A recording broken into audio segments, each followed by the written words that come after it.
Stanford University, 1971, where one of the most notorious experiments in modern psychology took place. Professor Philip Zimbardo attempted to study the effects of perceived power between prison guards and prisoners, but really the overarching question was, does the external situation outside of your control dictate your behavior? Or do the intrinsic morals of your being allow you to rise above those negative environments? What happens when you place somebody in a place of power? So college student participants were randomly assigned to be either a prison guard or prisoner. And for the next 14 days, the guards and the prisoners would assume their roles, unsure of the impact that the study would have on their psyche later. The prisoners were made to do push-ups, they were beaten, they were humiliated, and other psychological torture. Guards would do this naturally, or by the instruction from Zimbardo. Yes, the professor, the scientist, actually intervened and instructed the guards to amp up their harshness. So if demand characteristics were a thing, it would be this study. A few days into the study, the prisoner participants would demand to withdraw from the study, but they weren't allowed to. What started off as a study began to muddle into the unknown. Even the professor didn't see what was happening. A study that was supposed to go for 14 days stopped just after 6. And that's only because Zimbardo's wife told them to stop. Fun fact, I ran into Zimbardo in the Stanford restroom before. I didn't talk to him in there or anything. Just 10 years earlier, in 1961, a Yale psychologist named Stanley Milgram conducted another notorious study, what will be known as the Milgram experiment. So he wanted to study to the extent to which people would obey authority. The experimenter would sit in a room with the participant while a fake test subject sat in another room separated by a wall. Now, the fake test subject was someone who was in on the study. The participant was told that they would have to shock the student as they answered quiz questions. Now, the student, or the fake test subject, would pretend to answer quiz questions wrong, in which case the participant was told to shock them, and they would have to increase the voltage the more they got wrong. And the test subject on the other side of the wall was instructed to scream. Now, these screams were fake because the test subject was just pretending to feel the pain. But the participant didn't know that. They thought they were actually shocking people, and they would question the researcher. They would want to stop, but the researcher would urge them to keep going sometimes. Keep shocking them! Sometimes administering fatal levels of electricity, to the point where the test subject would stop screaming, so the participant thought they passed out, or worse.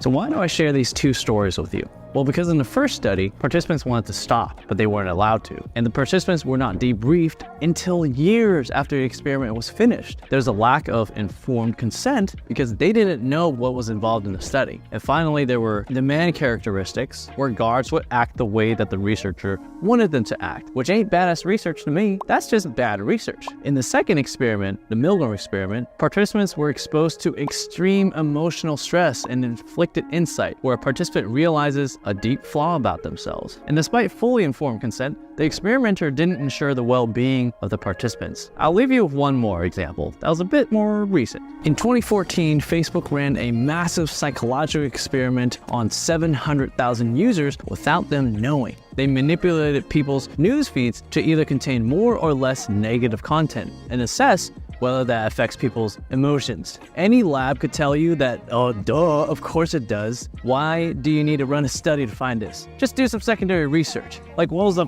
point of this study? Anyway, these stories show the dark side of research and how it should not be done. We must learn to recognize what is bad research, not just protect ourselves, but our team, our company, and above all, our users. Let's learn how to keep our users safe and secure by conducting research responsibly. Ethics are a set of moral principles to help us function for the greater good of society, and in the case of UX research, the safety and well-being of our customers. We're the Jedi of the UX universe with the force of good.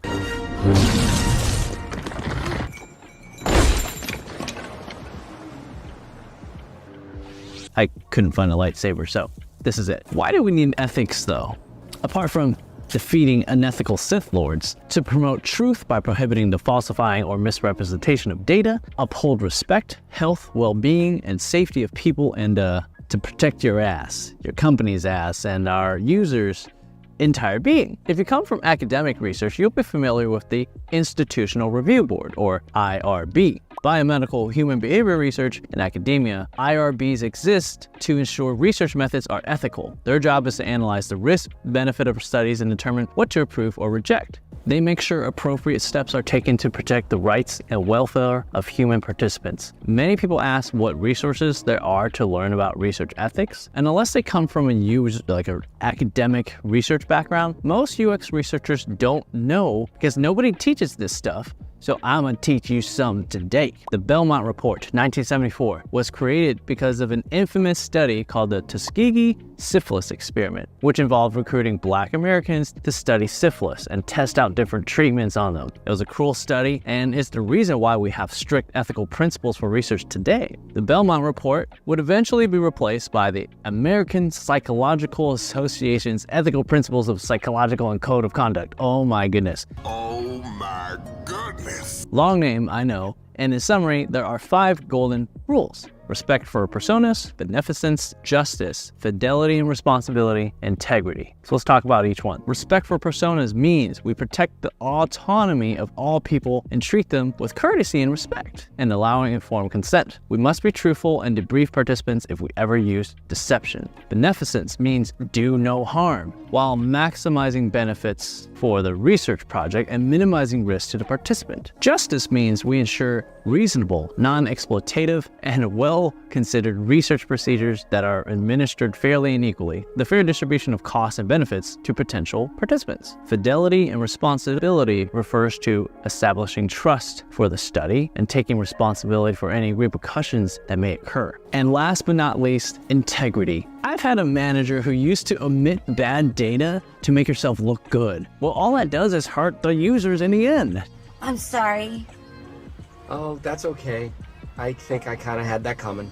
Don't be like her. Ensure honesty and accuracy with all your activities. Is not about you. It's about your stakeholders. It's about the users, which again, I mentioned again and again, without users, we don't have a business.